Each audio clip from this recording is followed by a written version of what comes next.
Welcome in to Seahawks Today by Chat Sports. Tyler Jones here with you. Thanks for joining us here on this Monday. Coming up on today's show, the Seahawks had a private meeting with Bryce Young. We'll tell you about that.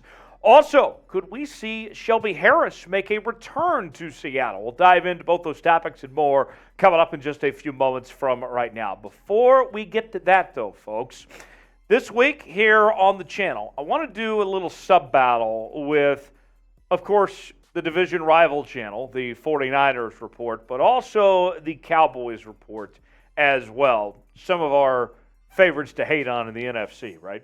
And here's the thing.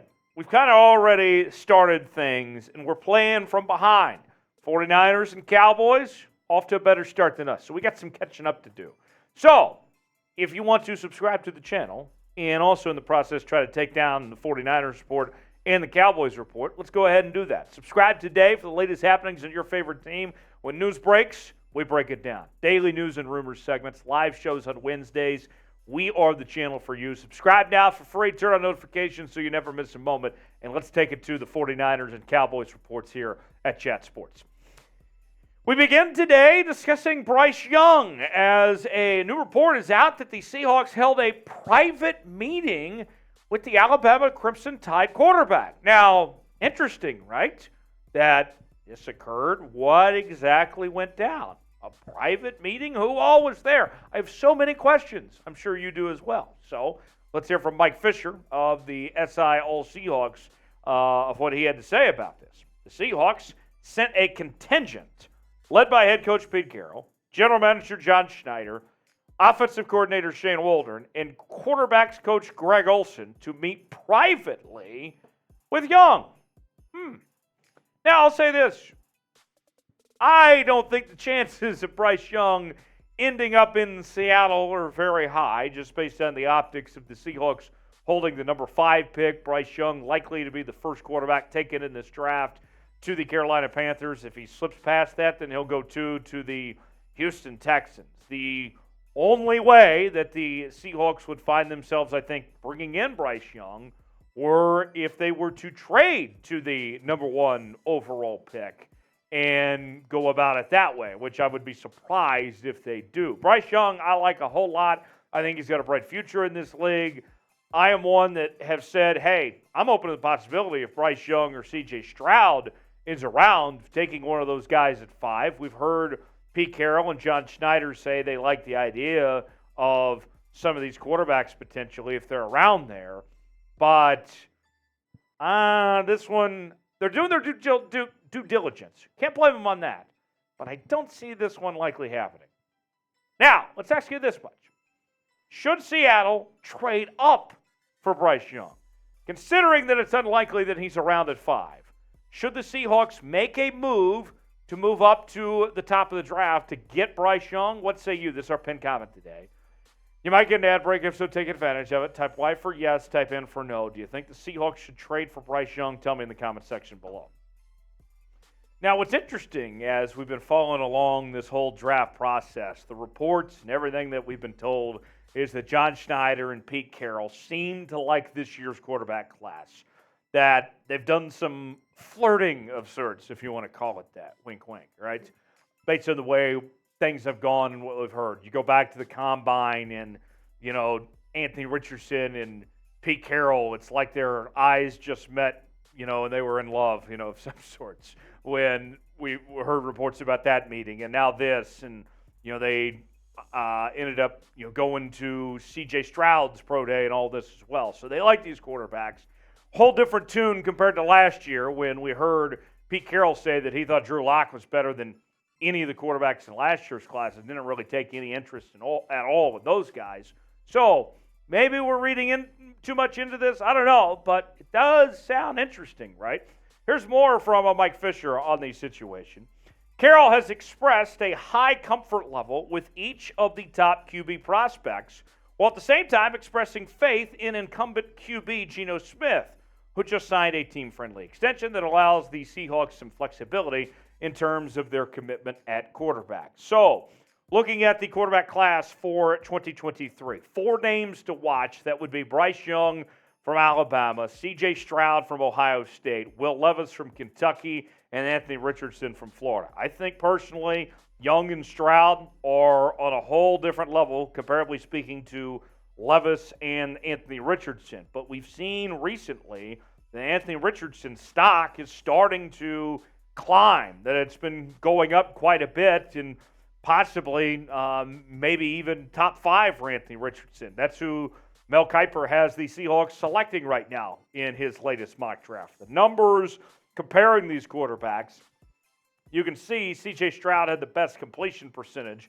just over 66%, also had the most passing yards and the most touchdowns. But Bryce Young had the least amount of interceptions. You also factor in the running ability. Bryce Young, great athlete. Anthony Richardson, we've talked about his speed and his mobility a lot. So it's a very unique quarterback class here in 2022.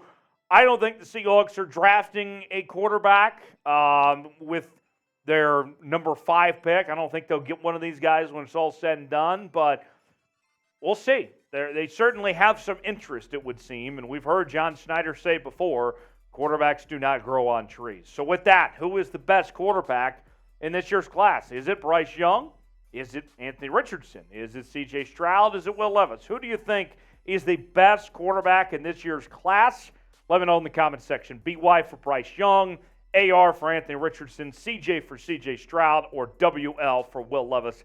Let us know in the comments section below. Speaking of the draft, with the draft coming up in just about a month from right now, Seahawks draft hats are on sale now, and you can get yours today at chatsports.com/Seahawks draft. You can see here's what they look like, and we got all different types here, whether you're filling the flat bill or the traditional baseball cap. We have you covered either way, and these are the same exact hats that whoever the Seahawks draft, they're going to be putting on, they're going to be wearing at the NFL draft in Kansas City this year. So you can get yours before the draft starts and have it before your favorite player ends up getting picked by the Seahawks. So what are you waiting for? Go ahead and get yours now, just in time for the draft. Chatsports.com/Seahawks draft to get yours today. And whatever you're feeling, whether that's that flat bill or the baseball cap, either one, we got you covered either way. Get yours now, chatsports.com/Seahawks draft. Now, the Seahawks last week, we did a special edition of the show on Saturday with the breaking news that Bobby Wagner was coming back to the Seahawks. That was the second reunion to occur this offseason after Jarran Reed. That was some pretty exciting news. Well, remember, go back a couple weeks ago, Shelby Harris was cut by the Seahawks after he was owed $9 million. They ultimately decided to part ways.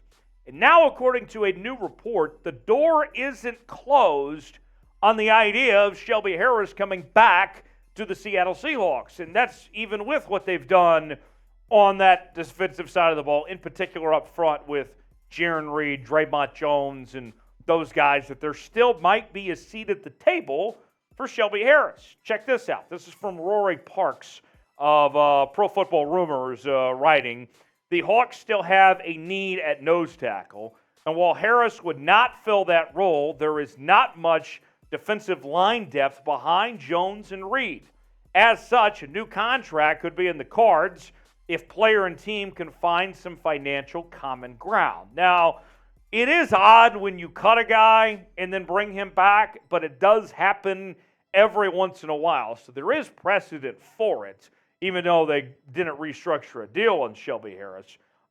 With that said, I mean, Pro Football Focus last year rated him as the 17th best defensive tackle in the National Football League, was held to just 2 sacks, which was his lowest total since 2018, but obviously he still has something. So we'll see if Seattle does this or not. They certainly could use him, but they couldn't use him for $9 million. It didn't make sense to have Shelby Harris around and to pay that type of money. That was the issue at hand with Shelby Harris. I don't think anyone is arguing that Shelby Harris, whether he's a good football player or not, he is. But is he worth $9 million? No. So if Shelby wants to come back and wants to take a discount, wants to play for cheaper, that's fine. More than happy to have him back and get him a place on this roster and get him some quality time on the football field. But you're not going to pay him $9 million. That's just what this comes down to. This is a business decision as far as the Seahawks go. Let's see if they do it or not. What say you? Should the Seahawks bring back Shelby Harris on a reduced contract? Should they extend the door open to Shelby Harris to bring him back? Let us know in the comments section. S for sign, P for pass if the Seahawks should bring him back in free agency. You can interact with me on social media, Twitter, Instagram, and Facebook at Tyler Jones Live. Just got back from a nice weekend in Austin, Texas, and back in studio all this week, and we'll cover your Seahawks. If news happens, you know we're going to be on top of it here on the channel. We'll see you next time. Thanks for joining us.